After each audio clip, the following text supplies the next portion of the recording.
Yo soy Catherine y estoy en una... Estén todas las cosas tranquilas, que los voluntarios que lleguen estén bien acomodados. Pues hay que cuidar las tortugas para que la gente de aquí del mismo pueblo no ande saqueando los nidos, ¿eh? Este es Ramón. Champi. No, tu nombre. Salvador. Salvador y Omar. Esos vienen conmigo de voluntarios también. Les nace también de venir nada más así. Es que por las tortugas también. Vengo y me gusta ver que salgan las tortugas y juntar los nidos para traerlos. Bueno, pues yo no quería venir, pero una vez el Beto me invitó y dijo, vamos a ver las tortugas. Y yo nunca quería venir, de repente vine y ya tengo como 2 o 3 meses viniendo porque me gusta también ver las tortugas. Ver cuando caen los huevos al pozo. También me gusta venir a ver que salgan las tortugas, sacar los huevos. Okay, we're going to go out on a patrol in looking for marine turtles of the species Golfina. In English, that's olive ridley. We're going to patrol the beach in the hopes that we can find a female coming up to lay her eggs. If we're lucky enough to find one of this endangered species, we will collect the eggs and bring them back to the camp to incubate them in boxes, polystyrene boxes. The reason we do this is because every night there are poachers looking for the nests, because the eggs are thought to be, well, aphrodisiacs. The only thing the turtle egg has is 10 times more cholesterol than the hen's egg.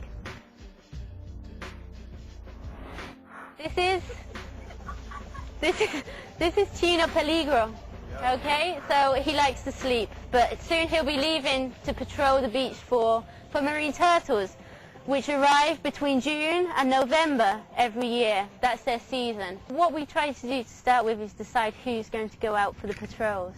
So we need to decide who's going to rest and who's going to go out, and then who will take the second shift and the third shift. I chose Mexico because I wanted to learn to speak Spanish better, and also because this project involves wildlife, so I wanted to be involved in that. If you want to go to another country and experience it as it really is, and you are genuinely interested in helping something worthwhile, then come and be involved in the culture and the country, and in something that really is worthwhile doing. It really gives you a sense of being.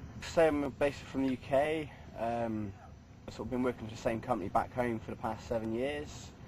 Just really wanted to sort of put something back into the environment. So I sort of searched around on the internet for like conservation, because I'm looking at studying at university next year zoology, and came up with a company called Outreach, and they had the turtle project. And although there's many species that I believe that are probably going to be on the endangered species list, turtles are one of the ones at the moment that need to be saved pretty quick. So I decided to come out here and help save the turtles. Maybe in 50 years, the way the planet's going, a lot of animals are going to be on the endangered species list. And like turtles, maybe 10 years ago or so, probably weren't on the endangered species list, but now obviously they're dying out, so that something needs to be done.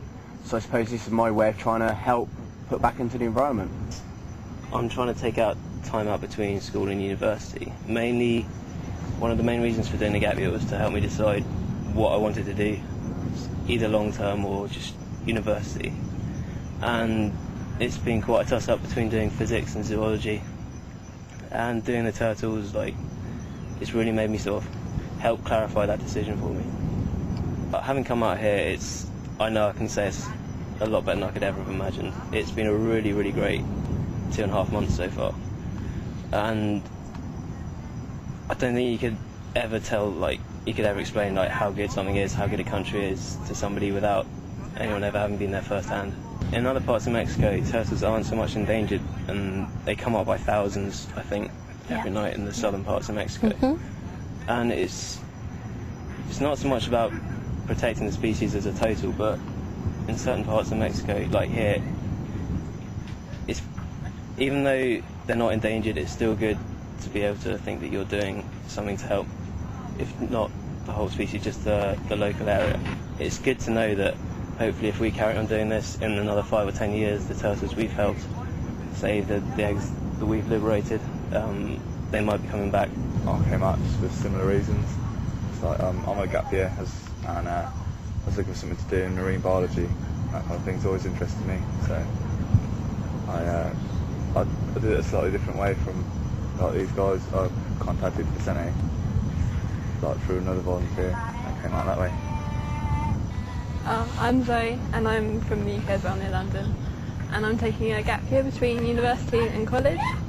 I'm going to study zoology next year, so I'm quite interested in the whole conservation and ecology aspect of animals, and decided that this project would be quite worthwhile during my gap year. I think if you're going on a gap year, a lot of people just go on a gap year and want to travel and stuff, and I think like that's cool, but if you want to come and do something like this, it's a completely different experience, and it's like you're doing stuff that you would do on a gap year anyway. Like you're meeting new people and seeing new places, but you're also like doing something and being able to help in something I think that's a lot better way than just travelling or anything like that. I don't know, in Mexico, like I kind of like the little differences more, just like the little subtle things, like if you see fireflies at night and stuff. It's like little things that are different from the UK. It's really nice. But yeah, all the storms and like all the different weather and stuff, and all the different fauna and flora. What? Fauna.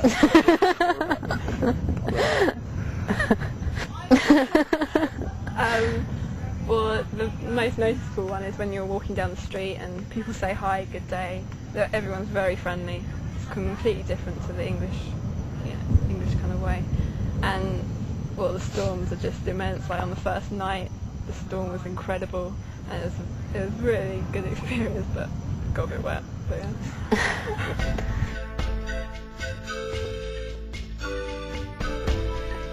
We walk along the beach. About this point, above the tide line, what we're looking for are tracks, turtle tracks. Because they're quite heavy, the females leave an imprint in the sand. We'll use a stick that you can see here with my friend, and we'll poke it into the ground looking for the nest. Now when the sand gives way, we will then know that that's where the eggs are, because the sand is looser.